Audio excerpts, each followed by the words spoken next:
नमस्कार दोस्तों, आप सभी के स्टडी फॉर यूपीएससी पीसीएस में स्वागत है। आज 13 अप्रैल है और आज का न्यूज़पेपर डिस्कशन का यह वीडियो होगा। कल एईडीओ का भी एग्ज़ाम है, हमारे बहुत सारे भाई बहन एईडीओ भी दे रहे हैं, तो उनको ऑल द बेस्ट, अच्छे से दीजिएगा। इस तरह के जो एग्ज़ाम होते हैं उसमें टाइमिंग का बड़ा ही महत्व होता है कि कितने कम समय में कितने ज़्यादा सवाल आप अटेम्प्ट कर रहे हैं, तो उसका विशेष ध्यान रखिएगा। बाकी जो पढ़ा है उस पर विश्वास करना है और अच्छे से एग्ज़ाम देना है। एईडीओ का जिनका एग्ज़ाम है उनको तो ऑल द बेस्ट है ही, जिनका नहीं है ध्यानपूर्वक पढ़िएगा। 26 जुलाई को ही आपका पीटी एग्जामिनेशन होगा, ये तय है मतलब तय है, 100% इसी डेट में आपका एग्ज़ाम होगा। आज का हेडलाइन देखिए क्या है। यूएस ने ईरान को ब्लेम किया और ईरान ने यूएस को ब्लेम किया, और जो वार्ता चल रही थी सीज़ फायर के बाद से कि किसी भी क्रक्स पर ये लोग पहुंच जाएंगे और युद्धबंदी हो जाएगा, वैसा कुछ भी नहीं हुआ है। पहले से ही पता था, जो लोग न्यूज़पेपर डिस्कशन फॉलो करते हैं, मैं उन्हें कई दिनों से बताता आ रहा हूं कि वार्तालाप होने दीजिए, उसके बाद इसको पढ़ेंगे। और मैंने ये भी बोला था कि इस पीस टॉक का क्या है वो हम लोग बाद में समझेंगे। पहले से ही पता था। ये सब कुछ जो है, यह यूएस जो है वो टाइम थोड़ा सा खींच रहा था अपनी तैयारी में, चूँकि उसके पास इंटरसेप्टर जो मिसाइल हैं वो ख़त्म हो गए हैं और इसका सारा जो मार है वो गल्फ़ कंट्रीज़ को झेलना पड़ रहा है। इसलिए कुछ दिन वो टाइम बाय कर रहा था बार्गेनिंग करके, बाकी कुछ भी नहीं। युद्ध अभी ख़त्म नहीं होगा, तब तक ख़त्म नहीं होगा जब तक स्ट्रेट ऑफ हॉर्मूज पर यूएस का कंट्रोल स्थापित नहीं हो जाता है, या तो ईरान जो है वो न्यूक्लियर डील जो है वो अपना पूरी तरीके से ख़त्म नहीं कर लेता है, या फिर यूएस की शर्तों को पूरा नहीं मान लेता है, तब तक ये युद्ध कहीं भी नहीं जा रहा है। मीडिएटर जब पाकिस्तान हो तो ऐसी चीज़ें आप उम्मीद करते ही हैं। आज हम लोग कौन सा न्यूज़ देखेंगे? सबसे पहला वो देखेंगे जो भारत के इतिहास से पहली बार हुआ, कस्टोडियल डेथ, मतलब जेल में पुलिस वालों के द्वारा पीट कर मार देने के मामलों में पहली बार भारत में पुलिस कर्मियों को फांसी की सज़ा सुनाई गई तमिलनाडु के एक कोर्ट के द्वारा। उस मुद्दे को ज़रा देखेंगे, दोनों पक्षों को देखेंगे, क्या है कस्टोडियल डेथ की भारत में स्थिति क्या है और उसके समाधान क्या हो सकते हैं, मानवाधिकार का उल्लंघन किस प्रकार से होता है, और डेथ पेनल्टी ही क्यों दिया गया है, मतलब मृत्यु की सज़ा ही क्यों दी गई है, क्या उम्र कैद नहीं दिया जा सकता था, क्या है मुद्दा, इसको भी ज़रा हम लोग डिटेल में डिस्कस करेंगे। शुरू करते हैं एक टॉपिक को। देखिए आज का पहला टॉपिक क्या है। ये द हिंदू में डिटेल में आर्टिकल आया हुआ है, द हिंदू से हमने उठाया इसको, जिसमें कहा गया है 14 साल की कैद और फांसी के बीच की दुविधा। दरअसल में जो ट्रायल कोर्ट था, मदुरई की ट्रायल कोर्ट, यह डिस्ट्रिक्ट लेवल की कोर्ट होती है, छोटे कोर्ट होते हैं, हाई कोर्ट से नीचे लेवल के कोर्ट होते हैं, इनके पास वह शक्तियाँ सीमित होती है। तो ये या तो उम्र कैद दे सकते हैं 14 साल की, या तो यह मृत्युदंड दे सकते हैं। इनके पास दो ही ऑप्शंस होते हैं, इसके अलावा इनके पास ऑप्शंस नहीं होते। बहुत सारे टॉपिक हैं आज, तो कृपया अंत तक देखिएगा वीडियो को, ये तो पहला टॉपिक ही है।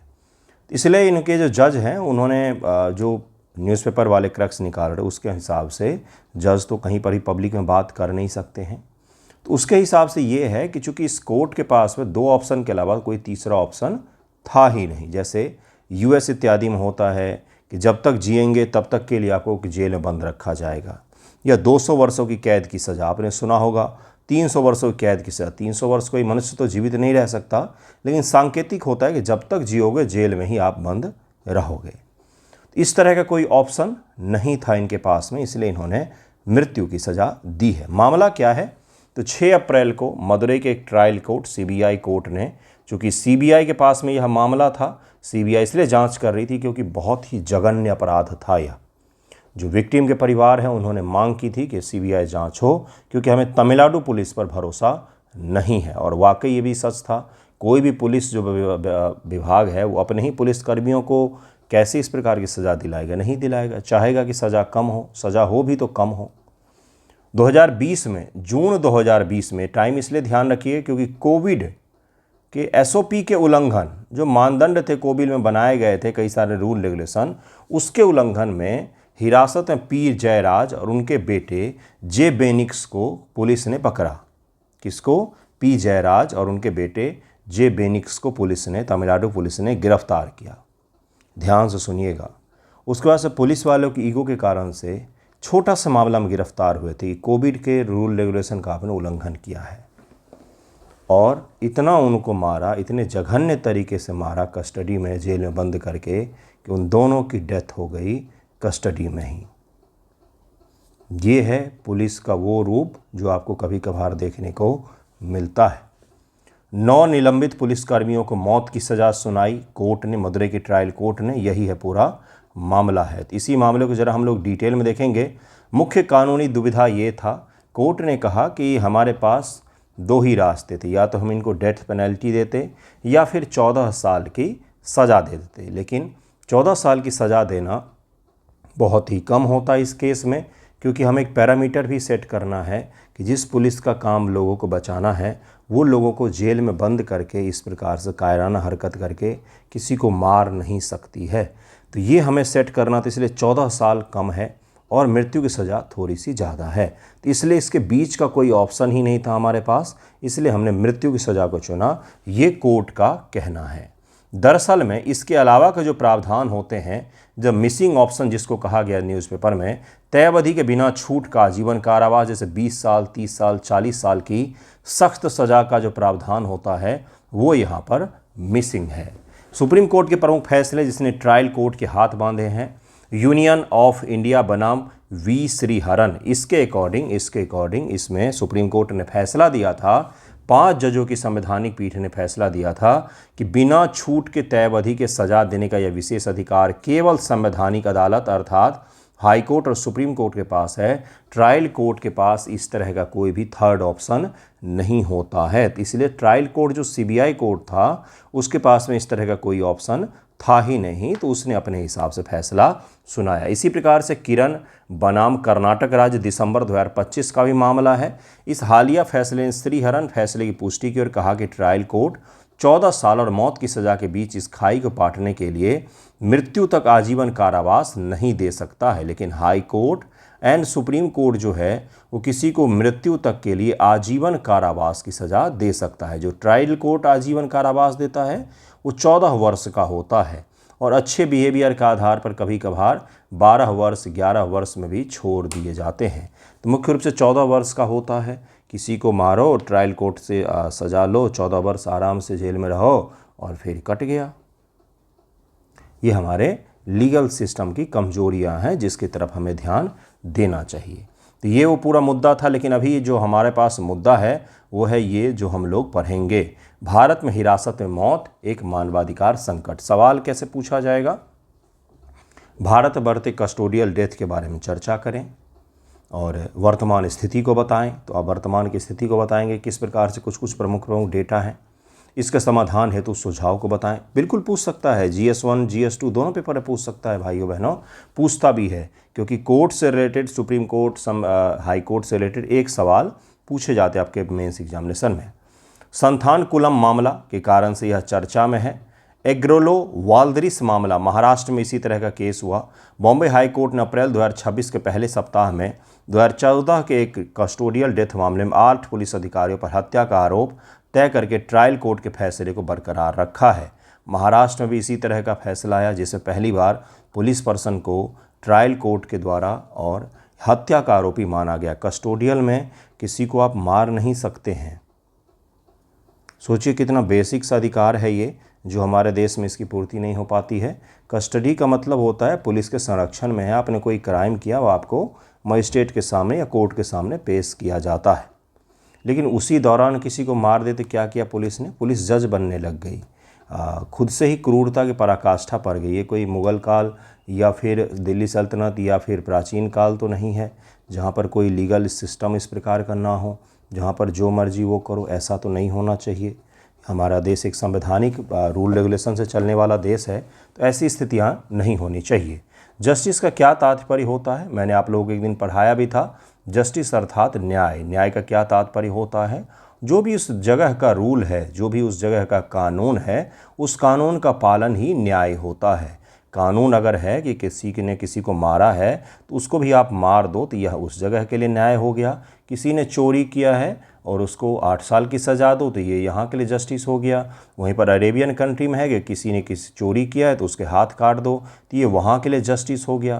तो जस्टिस उस जगह के, उस लैंड के लॉ के हिसाब से गवर्न होता है। जस्टिस, न्याय का तात्पर्य यही होता है कि जो भी रूल रेगुलेशन है उसको फॉलो किया जाए, बस इतना ही होता है। जस्टिस का मतलब बदला लेना कतई नहीं होता है, इसके भी ध्यान रखिएगा। अब जरा डेटा को देखते हैं, वर्तमान स्थितियों को जरा समझते हैं, यह टॉपिक बहुत ही महत्वपूर्ण है। राष्ट्रीय अपराध रिकॉर्ड ब्यूरो के NHRC 25 वर्षों में जो डेटा से पता चलता है कि भारत में पुलिस हिरासतों में प्रतिवर्ष 90 मौतें होती हैं, यानी कि पुलिस जो है प्रतिवर्ष 90 मर्डर करते हैं एटलीस्ट। 99 से 2023 के बीच में हिरासत में लगभग 2253 लोगों की मौत हुई। 1999 से 2023 यानी कि 24 वर्षों में 2253 लोगों की पुलिस की कस्टडी में डेथ हुई। कैसे डेथ हुई होगी भाई? तो बस पता ही है आपको, सज़ा की कमी। इसमें सज़ा की कमी है क्योंकि पुलिस वाले ही मुख्य रूप से आरोपी होते हैं, तो पूरा विभाग उनके पीछे खड़ा हो जाता है कि बचा लो इसको। इन 25 वर्षों मानवाधिकार उल्लंघन के 2000 से अधिक पुलिसकर्मियों पर मामले दर्ज हुए, लेकिन सज़ा 9 के बराबर है। उदाहरण के लिए 2017 में केवल 3 सजाएं। इससे पुलिस व्यवस्था दंड मुक्ति की भावना दिखती ही नहीं है। शुरुआती 24 घंटे सबसे घातक होते हैं। रिपोर्ट दर्शाते हैं कि हिरासत में होने वाली 60% मौतें हिरासत में जब उनको लिया जाता है उसके 24 घंटों के अंदर ही हो जाती है, उनको मार दिया जाता है 24 घंटों के अंदर ही। यानी व्यक्ति को मजिस्ट्रेट के सामने पेश किए जाने से ठीक पहले ही टपका दिया जाता है।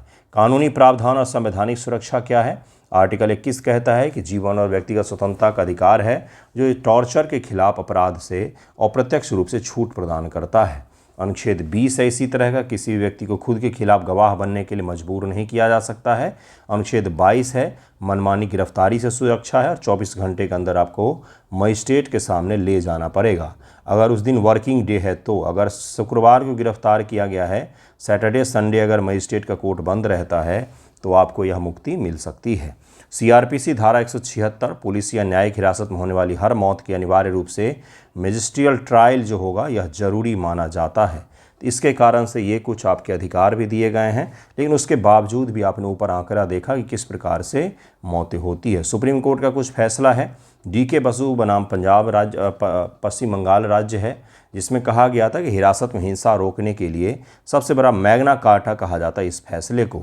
इसे सुप्रीम कोर्ट ने 11 गाइडलाइन तैयार किए थे। अब यह सवाल आपसे पूछा जा सकता है कि नहीं कि कस्टोडियल डेथ के मामले में किस फैसले को भारत के सुप्रीम कोर्ट का मैग्ना कार्टा कहा जाता है? मैग्ना कार्टा का मतलब बहुत ही बड़ा फैसला, बहुत ही अचीवमेंट वाला फैसला, इस प्रकार से जिसका इम्पैक्ट बहुत ही गहरा हो। तो 11 दिशा निर्देश दिए गए, जैसे पुलिस अधिकारी नेम टैग पहनेंगे कि क्या नाम है आपका, पूछताछ करते इसमें आपको पता होना चाहिए। गिरफ्तारी के समय अरेस्ट मेमो देंगे। परिवार को तुरंत सूचित किया जाएगा। हर 48 घंटे में उसकी मेडिकल जांच होगी। डॉक्टर जो है वो मेडिकल जांच करेगा कि इसके साथ कुछ होते नहीं रहा है। इसी प्रकार के 11 गाइडलाइन इसमें सुप्रीम कोर्ट के द्वारा बनाए गए थे। केस का नाम क्या है? DK बसु बनाम पश्चिम बंगाल राज्य इसका नाम है। परमवीर सिंह सैनी मामला है इसी तरह का। सुप्रीम कोर्ट ने आदेश दिया कि सभी पुलिस स्टेशन पूछताछ कक्ष को और लॉकअप में ऑडियो रिकॉर्डिंग के साथ CCTV कैमरे लगाएंगे, अर्थात इस प्रकार का CCTV कैमरा जिसमें ऑडियो रिकॉर्डिंग भी होता हो। जो भी लॉकअप है, पूछताछ के लिए जो भी कक्ष होता है, वहाँ पर इसको लगाने का अनिवार्य किया गया था। 2020 का यह मामला है। तो इन दोनों मामले को भी याद रखिएगा। क्या कारण होते हैं? सबसे पहला कारण होता है ईगोइस्टिक मानसिकता जो है हमारी, बहुत जल्दी हम लोगों का ईगो हर्ट हो जाता है। वो एक सामंतवादी सोच है, ब्रिटिश कालीन गुलामी वाली सोच है, जिसमें जब भी हमारे पास पावर आता है तो हमें लगता है अब हम ही सब कुछ हैं, अब हमें कोई कुछ बोल नहीं सकता है। अपने उसको भूल जाते हैं कि पब्लिक सर्वेंट हैं। पब्लिक सर्वेंट का मतलब होता है आम लोगों का नौकर, ठीक है। तो ये मानसिकता सबसे पहला है। दूसरा है विशिष्ट कानूनों का अभाव। तीसरा अत्यधिक दबाव और भ्रष्टाचार जो है यह सबसे बड़ा कारण है। समाधान क्या है?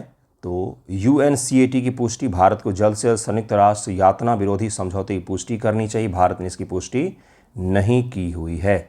स्वतंत्र पुलिस शिकायत प्राधिकरण एक बनाया जाए जिससे पुलिस के खिलाफ शिकायतें दर्ज की जाएं। एक केस है उत्तर प्रदेश के जालौन या ललितगढ़ इलाके का केस था, पिछले साल हुआ था। जिसमें एक रेप पीड़िता जाती है पुलिस स्टेशन में शिकायत दर्ज करने के लिए, तो उसके बाद फिर से वही घटना उसके साथ पुलिस स्टेशन में भी करते हैं पुलिस वाले। तो ये भी एक मामला है उत्तर प्रदेश का। तो इस तरह का जब इनसिक्योरिटी समाज में क्रिएट होता है तो आपको इस प्रकार के प्राधिकरण बनाने चाहिए। प्रकाश सिंह मामला, प्रकाश सिंह 2006 में सुप्रीम कोर्ट के निर्देश अनुसार हर राज्य और जिले में पुलिस की ज्यादतियों को स्वतंत्र रूप से जांच करने के लिए एक निष्पक्ष संस्था होनी चाहिए जो जांच पड़ताल करे कि किस प्रकार से हो रहा है। वैज्ञानिक जांच प्रशिक्षण पर थोड़ा सा ज़्यादा जोर दिया जाए, न कि मार पीट करके उगलवाने पर। ये वो तरीका था जो चला गया। अब तो ब्रेन मैपिंग कर सकते हैं, डीएनए टेस्टिंग कर सकते हैं, इत्यादि इत्यादि 100 तरीके का हमारे पास तकनीक है जिसमें इंसान के हाव भाव से भी पता लग सकता है बहुत सारी चीज़ें। कभी आपने अमेरिकन कोई क्राइम सीरीज़ देखा है, उसमें कितने साइंटिफिक चीज़ों का उपयोग किया जाता है। तो इस प्रकार से आपको करने पर ध्यान देना चाहिए। तो ये आप समाधान में लिख सकते हैं।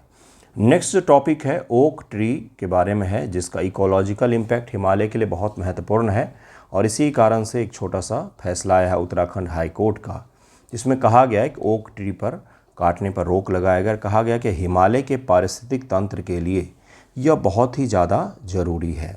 चीड़ का जो पेड़ है, चीड़ का आपने सुना होगा, अगर आप गए होंगे पहाड़ों में घूमने तो चीड़ के पेड़ आपको बहुत से दिखते होंगे, लेकिन चीड़ का पेड़ वास्तविक रूप से यहाँ पर नहीं था, अंग्रेज़ों के द्वारा इसको लगाए गए थे। चीड़ का पेड़ कोई ख़ास बेनिफिट तो नहीं पहुँचाता है और बल्कि आग लग जाता है इसमें बहुत जल्दी।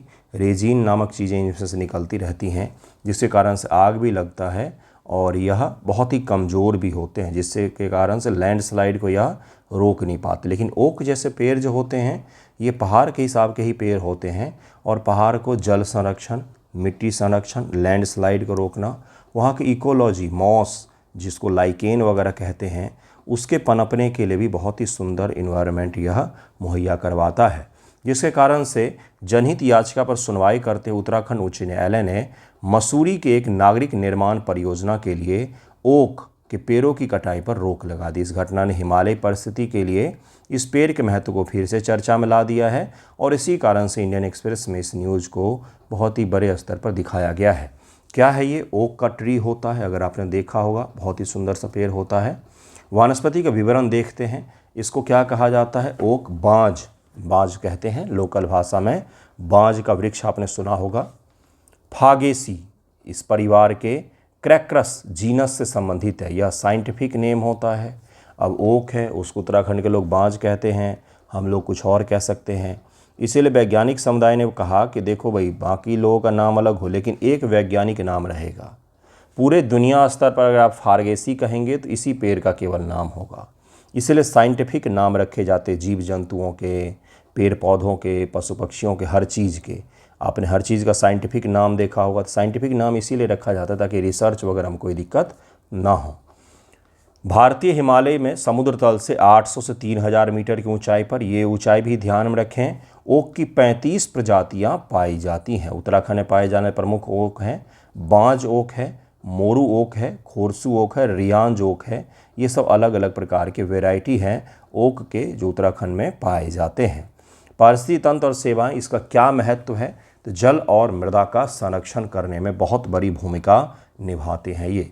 ओक के पेड़ जल ग्रहण संरक्षण मदद करते हैं, पहाड़ी झरनों को पुनर्जीवित करने में महत्वपूर्ण भूमिका निभाते हैं क्योंकि जल को बहने से रोकते हैं, मृदा के कटाव को रोकते हैं। इसके कारण से यह जो है जल संरक्षण में बहुत बड़ी भूमिका इनकी मानी जाती है। यह आवास का भी निर्माण करते हैं। आवास यानी कि मॉस जैसे कि लाइकेन इत्यादि हो गया, इनको संरक्षण देते हैं। बहुत सारे दिखेंगे आप, अगर आपको ओक के ट्री पर देखोगे लाइकेन चिपके हुए, जैसे पौधों को आश्रय देते हैं, जिससे एक स्तरीय सूक्ष्म आवास बनता है और ये वहीं पर बन सकते हैं जहाँ पर पॉल्यूशन कम हो, क्योंकि लाइकेन जो होते हैं ये इंडिकेटर स्पीसीज में आते हैं। जहाँ पर भी सल्फ़र का और पॉल्यूशन ज़्यादा होगा वहाँ पर लाइकेन कभी भी नहीं पनपेंगे। इसलिए गांव घर में तो आपको लाइकेन दिख जाएंगे, लेकिन शहरों में आपको लाइकेन 9 के बराबर में दिखेंगे। इसी कारण से नहीं दिखते हैं। पेड़ों पर जो काइयाँ आप लगा हुआ देखते हैं उसी को लाइकेन कहा जाता है। उसका कारण यही होता है कि पॉल्यूशन जहाँ पर भी होगा वहाँ पर भी ये नहीं रह सकते। इंडिकेटर स्पीसीज होते हैं बंधुओं। वन्य जीवों का भरण पोषण करते हैं। हिमालय लंगूर, लाल विशाल उड़ने वाली गिलहरी, उड़ने वाली गिलहरी होती है। एशियाई काले भालू जैसे जानवर भोजन के लिए ओक के पत्ते, उनके फलों, एकोर्ना भी इसको कहते हैं, निर्भर करते हैं, कीड़े मकोड़े इत्यादि का बहुत बड़ा घर होता है। यानी कि ये इसका क्या है, महत्व है। गिरावट और मंडराते खतरे क्या हैं? दिसंबर 2025 में एक रिसर्च पेपर के हिसाब से इनका दर बहुत ही कम हो गया है, बहुत बड़े स्तर पर इनकी कटाई की गई, और जितना ज़्यादा इसका पर्यावरण के महत्व होता है उससे भी ज़्यादा इसका इकोनॉमिक महत्व होता है, बहुत ही महंगा बिकता है। इसके कारण से बहुत बड़े स्तर पर इसकी कटाई की गई, लगभग में ख़त्म कर दिया लोगों ने इसको काट काट के। विकास गतिविधियां, चराई, ईंधन व चारे के लिए पेड़ों की अत्यधिक छटाई, लगातार मानवीय हस्तक्षेप के कारण से इसको पनपने का समय ही नहीं मिला, एक तरीके से हमने इसको निपटा दिया। तब वहाँ के कोर्ट ने कहा है कि इसका बहुत महत्व है, इसको काटो खाटो मत, इसको रखो संभाल करके। इसके पॉइंट्स याद रखिएगा जो इम्पोर्टेंट फैक्ट्स मैंने पढ़ाए हैं। नेक्स्ट टॉपिक देखिए क्या, नेक्स्ट टॉपिक है कि फॉल्स क्लेम। दरअसल में विदेश मंत्रालय ने एक बयान जारी किया है, चीन के द्वारा अरुणाचल प्रदेश के कुछ जगहों के नाम रखे जा रहे थे। कुछ दिन पहले ही मैंने आपको पढ़ाया था कि चीन के द्वारा इस तरह की नीतियां तो जारी है ही, लेकिन हमने जो 2020 में चीनी निवेश पर प्रतिबंध लगाया था उसको खुली छूट दे दी और वो निवेश हमारे यहाँ कर सकते हैं। तो उनकी नीति तो ये है और हमारी नीति कुछ और है। जो भी है, हमारे विदेश मंत्रालय ने इनके नामों को बोला कि हम सिरे से इसको नकारते हैं, खारिज करते हैं। ठीक है, अच्छी बात है। भारत अरुणाचल प्रदेश का स्थानों को काल्पनिक नाम देने के चीन के हालिया प्रयासों को निराधार और झूठे दावे कहकर सिरे से खारिज किया है। चीन ने किया क्या था, तो बीजिंग ने अरुणाचल प्रदेश के 27 स्थानों के लिए चीनी नामों की एक नई सूची जारी की। इसमें पहाड़ हैं, दर्रे हैं, नदियाँ, झील और आवासीय स्थितियाँ शामिल हैं। दरअसल में चीन मानता है कि अरुणाचल प्रदेश तिब्बत का विस्तार है, लेकिन भारत मानता है कि ये हमारा अभिन्न हिस्सा है और हमारा ही रहेगा। इसी के कारण से जगह जगह जब भी हमारे राष्ट्रपति, प्रधानमंत्री, कोई भी नेता अगर अरुणाचल की यात्रा करते हैं ना, तो सच से सामने आकर के आलोचना करेगा कि आपको यात्रा नहीं करनी चाहिए और यह चीन का भाग है, जबकि अरुणाचल तो हमारा है। इस तरह की उसकी विदेश नीति रही है। चीन अरुणाचल प्रदेश को दक्षिणी तिब्बत, जिसे वे जंगनान कहते हैं, का हिस्सा होने का दावा करता है। 2017 के बाद से नामों को मानकीकृत करने के नाम पर चीन कई बार ऐसी सूचियां जारी कर चुका और हाल ही में उसने अभी यह सूची जारी की है। भारत ने कहा है कि ये सही कदम नहीं है और इससे तनाव उत्पन्न होगा। नॉर्मल रिश्ते जो हमारे बनने के प्रयास हो रहे हैं उसको झटका लगेगा। सिंजियांग और अक्साई चीन में चीन के रणनीतिक कदम भी हो रहे। सिंजियांग में नया काउंटी सैनलिंग बनाया जा रहा है। सिंजियांग कहाँ है? यह चीन है। तो इस जगह का जो सबसे पश्चिम का भाग है, जहाँ पर अफ़गानिस्तान, पाकिस्तान इत्यादि इलाके हैं, वहाँ पर सिंजियांग प्रांत है चीन का। सिंजियांग प्रांत आपने सुना होगा। उइगर मुस्लिमों को वहाँ पर बंधक बना करके रखा जाता है चीन के द्वारा, उसका भी नाम आपने सुना होगा। चीन अपने मुस्लिम बहुल सिंजियांग प्रांत में पीओकी और अफगानिस्तान सीमा वखान कॉरिडोर के पास में काराकोरम पर्वत श्रृंखला पर सेनलिंग नामक एक नया काउंटी जिला स्थापित कर रहा है। इसका उद्देश्य उइगर अलगाववादी आतंकवादियों की घुसपैठ को रोकना और सुरक्षा को मजबूत करना। इसके नाम पर वो क्या करता है, तो कंसंट्रेशन सेंटर बनाता है और उसमें सारे उइगर मुस्लिमों को भर करके उनके ऊपर तरह तरह के जुल्म किए जाते हैं। दाढ़ी नहीं रख सकते, तो बाल नहीं रख सकते, अलग नहीं दिख सकते, मस्जिदों को तोड़ देता, इस तरह की चीज़ें की जाती है। लद्दाख और अक्साई चीन में भी उसका अतिक्रमण है। पिछले साल 2025 में चीन द्वारा हेन और हेकांग काउंटी के निर्माण पर भी विरोध दर्ज किया गया था। अब सवाल आपसे क्या पूछेगा, हाल ही में चर्चा में रहा हेन, हेकांग और सेनलिंग, यह क्या है, इसके बारे में बताएं। प्रीलिम में यह आपसे पूछ सकता है, इसलिए इसे ज़रूर ही याद रखिएगा। हम लोगों को जो पढ़ना है वो मुख्य रूप से क्या है, इसे ज़रा ध्यान से देखिए। अरुणाचल प्रदेश का मैप है। यह तवांग डिस्ट्रिक्ट है, आपने शायद नाम सुना होगा। अपर सियांग का नाम सुना होगा, दिबांग वैली का नाम सुना होगा, लोहित का सुना होगा, यहाँ पर से लोहित नदी बहती है। चांगलांग का नाम सुना होगा आपने। तो ये सब छोटे छोटे अलग अलग जगह हैं जो अरुणाचल प्रदेश का भाग है। अरुणाचल प्रदेश ये है, यहाँ पर असम है, यहाँ पर आपको नागालैंड दिखेगा। इस प्रकार से इसकी सीमाएँ हैं। इसी को मानता है चीन कि यह हमारा है, दक्षिणी तिब्बत का भाग है, लेकिन हम मानते हैं कि हमारा ही और वाकई हमारा ही है। अब ज़रा हम लोग देखेंगे जो इस टॉपिक में वो है इसके प्रमुख दर्रों के नाम, कौन कौन से दर्रे हैं। सबसे पहला है बोमडिला दर्रा, जो तिब्बत को जोड़ता है। अरुणाचल प्रदेश के तवांग जिले को तिब्बत की राजधानी लहासा से जोड़ता है। यह तवांग और तिब्बत के बीच एक महत्वपूर्ण संपर्क का मार्ग है। तो ये तवांग जो आपको दिख रहा है इसको कहाँ से जोड़ता है, तो ल्हासा, ल्हासा कैपिटल है, तिब्बत का कैपिटल है ल्हासा, उससे जोड़ता है। तिब्बत कोई खास दूर नहीं है बंधुओं। बिहार के इतिहास और बुद्धिज़्म का इतिहास लिखने में तिब्बत के इतिहासकारों को बहुत बड़ा योगदान दिया जाता है उनका। क्यों भाई? क्योंकि तिब्बत हमसे बहुत जुड़ा हुआ रहा है सांस्कृतिक रूप से। तिब्बत जाना मुश्किल अभी होता है क्योंकि चीन के पास में है वो। अगर वो चीन के पास में नहीं होता, ऑटोनोमस होता, जिस प्रकार से पहले था, स्वतंत्र होता, तो आसानी से तिब्बत की यात्रा भारत से की जा सकती थी। बहुत बड़े हमारे सांस्कृतिक संबंध रहे हैं, बहुत ही सघन हमारे सांस्कृतिक संबंध रहे हैं वहाँ से। कई सारे, आपने तारकनाथ दास का नाम सुना होगा, तिब्बती इतिहासकार अलग अलग बहुत सारे हुए हैं, उनकी चर्चा आपने सुनी होगी प्राचीन भारत के इतिहास लिखने में, बुद्धिज़्म का इतिहास लिखने में, है ना। चलिए देखिए, बुमला दर्रा है नेक्स्ट। यह तवांग जिले में भारत चीन सीमा पर स्थित है। 1962 के भारत चीन युद्ध के दौरान इस दर्रे का बहुत ऐतिहासिक महत्व था। दरअसल में यह अरुणाचल प्रदेश का दूसरा दर्रा है। सेला दर्रा, यह तवांग को असम के तेजपुर और बाकी भारत से जोड़ता है। सेला दर्रा असम के तेजपुर और बाकी भारत से जोड़ता है। सेला सुरंग भी है यहाँ पर, ऑल वेदर कनेक्टिविटी के लिए सेला सुरंग बनाया गया है। योंग्याप दर्रा है, अरुणाचल प्रदेश को तिब्बत से जोड़ता है। भूगोल के दृष्टिकोण से बहुत महत्वपूर्ण है क्योंकि ये महान ब्रह्मपुत्र नदी तिब्बत में तांग्सपो इसी दर्रे के पास अरुणाचल प्रदेश में प्रवेश करती है। तो ये तीन दर्रे जो थे, चार, यह में चीन और अरुणाचल के बीच का यह दर्रा है। दीफू दर्रा है, यह किसके लिए है, तो यह है आपका म्यांमार और अरुणाचल के बीच में है। इसके अलावा पांगसो दर्रा है, यह पटकाई हिल्स में स्थित है, अरुणाचल प्रदेश को म्यांमार से जोड़ता है। सिल्वेट रोड के लिए यह जाना जाता है, द्वितीय विश्व युद्ध के दौरान यह बनाया गया था। स्टिलवेल रोड कहा जाता है इसको, यह सेकेंड वर्ल्ड वॉर के दौरान बनाया गया था, इसको ज़रूर याद रखिएगा। दिहांग दर्रा है, अरुणाचल प्रदेश को म्यांमार के मांडले से जोड़ता है। चंकन दर्रा है, यह भी अरुणाचल प्रदेश और म्यांमार की सीमा पर स्थित है। तो अरुणाचल प्रदेश के जितने भी प्रमुख दर्रे थे उन सबको हमने देख लिया। नेक्स्ट टॉपिक है अराट्टू महोत्सव। केरल की एक प्रमुख सांस्कृतिक परंपरा है अराट्टू, जिसको नाम दिया गया है। मलयालम भाषा में अराट्टू का शाब्दिक अर्थ होता है पवित्र स्नान।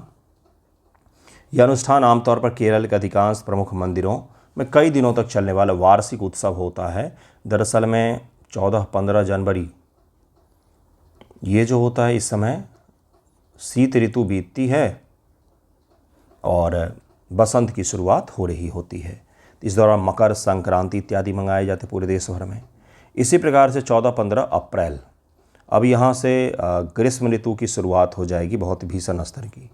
तो यहाँ पर भी बहुत सारे फसल के उत्सव मनाए जाते हैं क्योंकि गेहूँ कटते हैं मुख्य रूप से। देश के अलग अलग भागों में फसल के उत्सव बहुत सारे होते हैं। जैसे बैसाखी होगा पंजाब में, बिहार में, मिथिलांचल के इलाकों में जूड़ शीतल होता है ना। तो इसी प्रकार से अलग अलग जगहों पर बहुत सारे त्यौहार होते हैं इस दिन, ठीक है। तो वही फसल त्योहारों में से एक होता है यह पवित्र स्नान होता है। कई दिनों तक चलने वाले वार्षिक उत्सव भव्य समापन का प्रतीक होता है। अराट्टू इसको कहा जाता है। अराट्टू जरूर याद रखिएगा इसको। मुख्य अनुष्ठान क्या होता है, भव्य जुलूस निकलता है। इस उत्सव के अंतिम दिन पीठासीन देवता, जैसे इस मंदिर में श्री कृष्ण की मूर्ति या प्रतीक को गर्भगृह से बाहर निकाला जाता है, उनको सजे हुए हाथी पर रखेंगे और पूरा शहर उनको घुमाया जाता है। पवित्र स्नान किया जाता है और इसी तरह इस पर त्यौहार को मनाया जाता है। मलयालम त्यौहार है, ये भी याद रखिएगा। अराट्टू पूछा जा सकता है। और भी त्यौहार होंगे तो उसको भी हम लोग देखेंगे क्योंकि ये कल्चर वाले टॉपिक में आपसे प्रीलिम एग्जाम में एक सवाल पूछा जाता है। एक और टॉपिक है, छोटा सा ही टॉपिक था, उसके बारे में पढ़ लेंगे हम लोग। आशा भोसले की मृत्यु हो गई है कल, तो उनको श्रद्धांजलि और उनसे रिलेटेड जो फैक्ट होंगे वो एक दिन हम लोग रिवाइज कर लेंगे। प्रीलिम के दृष्टिकोण से पुरस्कार वगैरह पूछे जा सकते हैं, तो इसको जो आज पढ़ाया उसे ज़रूर ध्यान रखिएगा। AEDO एग्ज़ाम दीजिए अच्छे से, उसके बाद उसके पेपर का भी एनालिसिस हम लोग करेंगे। धन्यवाद आप सभी का वीडियो देखने के लिए।